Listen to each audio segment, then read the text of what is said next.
ಭೀಮಾ ಮತ್ತು ಅಮರಾಜ ನದಿಗಳ ದಡದಲ್ಲಿರುವ ಅಫಜಲ್ಪುರ ಫಲವತ್ತಾದ ಕೃಷಿ ಭೂಮಿ ಹೊಂದಿದೆ.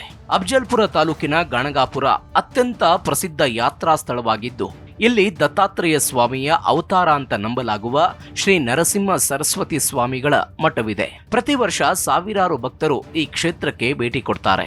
ಜಿಲ್ಲಾ ಕೇಂದ್ರವಾದ ಕಲಬುರಗಿಯಿಂದ 90 ಕಿಲೋಮೀಟರ್ ದೂರದಲ್ಲಿರುವ ಅಫಜಲ್ಪುರ ಮಹಾರಾಷ್ಟ್ರದ ಗಡಿಗೆ ಹತ್ತಿರದಲ್ಲಿದೆ.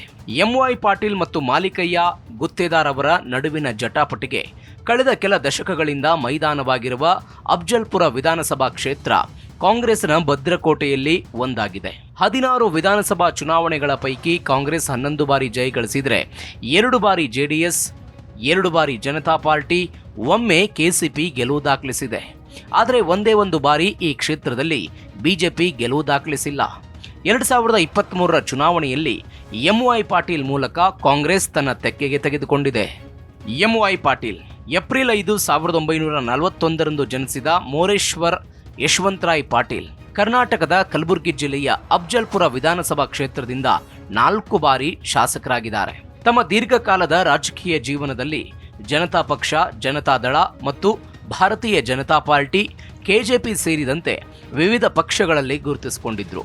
ಇದೀಗ ಕಾಂಗ್ರೆಸ್ ಪಾರ್ಟಿಯಲ್ಲಿದ್ದು 2018 ಮತ್ತು 2023ರ ವಿಧಾನಸಭಾ ಚುನಾವಣೆಗಳಲ್ಲಿ ಸತತವಾಗಿ ಜಯಗಳಿಸಿದ್ದಾರೆ. 2004ರ ಚುನಾವಣೆಯಲ್ಲಿ ಜೆಡಿಎಸ್ ಅಭ್ಯರ್ಥಿಯಾಗಿ ಸ್ಪರ್ಧಿಸಿ ಮಲ್ಲಿಕಾರ್ಜುನ್ ಖರ್ಗೆ ಮತ್ತು ಪ್ರಿಯಾಂಕ್ ಖರ್ಗೆ ಅವರ ಬೆಂಬಲದೊಂದಿಗೆ ಅಂದಿನ ಪ್ರಬಲ ನಾಯಕ ಮಾಲಿಕಯ್ಯ ಗುತ್ತೇದಾರ್ ಅವರನ್ನ ಚುನಾವಣೆಯಲ್ಲಿ ಸೋಲಿಸಿದ್ರು. 1952ರಿಂದ ಹಿಡಿದು ಕಾಂಗ್ರೆಸ್ 5 ಬಾರಿ ಸತತವಾಗಿ ಈ ಕ್ಷೇತ್ರದಲ್ಲಿ ಅಧಿಕಾರ ಹಿಡಿದಿತ್ತು. 1967ರಲ್ಲಿ ಸ್ವತಂತ್ರ ಅಭ್ಯರ್ಥಿ ಗೆಲುವು ದಾಖಲಿಸಿದ್ರು. 1972ರ ಚುನಾವಣೆಯಲ್ಲಿ ಕಾಂಗ್ರೆಸ್ ಅಭ್ಯರ್ಥಿ ದಿಗಂಬರ್ ರಾವ್ ಬಲವಂತರಾವ್ ಅಣ್ಣಾರಾವ್ ಮಡಿವಾಳಪ್ಪ ಅವರ ವಿರುದ್ಧ ಗೆಲುವು ದಾಖಲಿಸಿದ್ರು.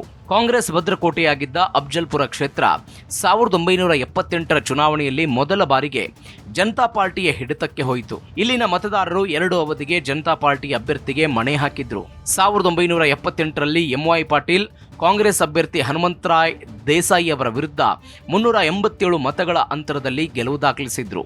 2 ಅವಧಿಯ ಬಳಿಕ ಕಾಂಗ್ರೆಸ್ ಅಫಜಲ್ಪುರ ಕ್ಷೇತ್ರವನ್ನ ಮತ್ತೆ ತನ್ನ ಹಿಡಿತಕ್ಕೆ ತೆಗೆದುಕೊಂಡಿತು. 1985ರಲ್ಲಿ ಕಾಂಗ್ರೆಸ್ನ ಮಾಲಿಕಯ್ಯ ಗುತ್ತೇದಾರ್ ಜನತಾ ಪಾರ್ಟಿಯ ಹನುಮಂತರಾವ್ ದೇಸಾಯಿ ಅವರನ್ನು ಸೋಲಿಸಿದ್ರು.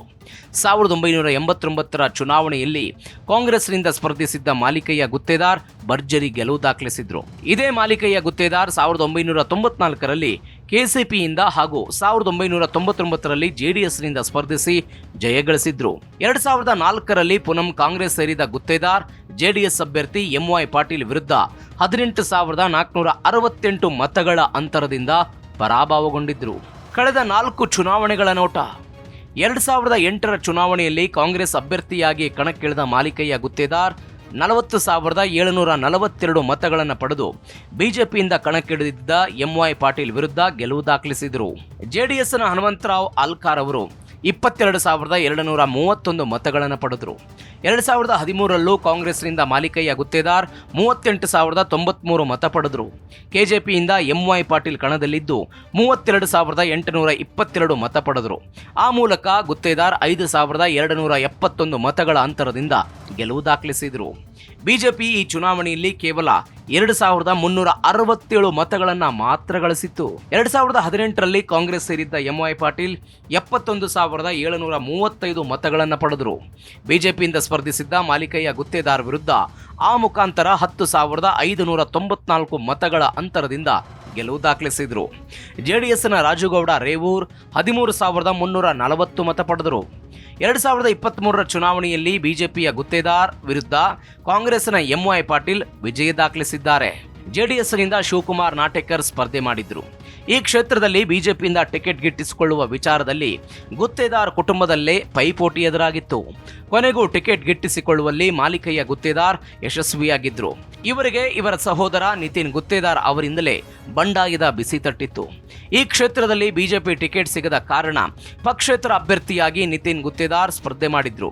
ಹೀಗಾಗಿ ಸಹೋದರರ ಮಧ್ಯೆಯೇ ಜಿದ್ದಾಜಿದ್ದಿ ಏರ್ಪಟ್ಟಿತ್ತು. ಈ ಕ್ಷೇತ್ರದ ಜಾತಿ ಲೆಕ್ಕಾಚಾರ. ಅಫಜಲ್ಪುರ ಕ್ಷೇತ್ರದಲ್ಲಿ ಲಿಂಗಾಯತ ಸಮುದಾಯದ 80,000, ಎಸ್ಸಿ ಎಸ್ಟಿ 50,000, ಅಲ್ಪಸಂಖ್ಯಾತ ಮುಸ್ಲಿಂ ಸಮುದಾಯ ಗಣನೀಯವಾಗಿದ್ದು 30,000 ಮತಗಳಿವೆ. ಕುರುಬ, ಕೋಲಿ ಮತ್ತು ಇತರೆ ಹಿಂದುಳಿದ ವರ್ಗಗಳ 35,000ದಿಂದ 40,000 ಮತಗಳು ಅಫ್ಜಲ್ಪುರದಲ್ಲಿವೆ.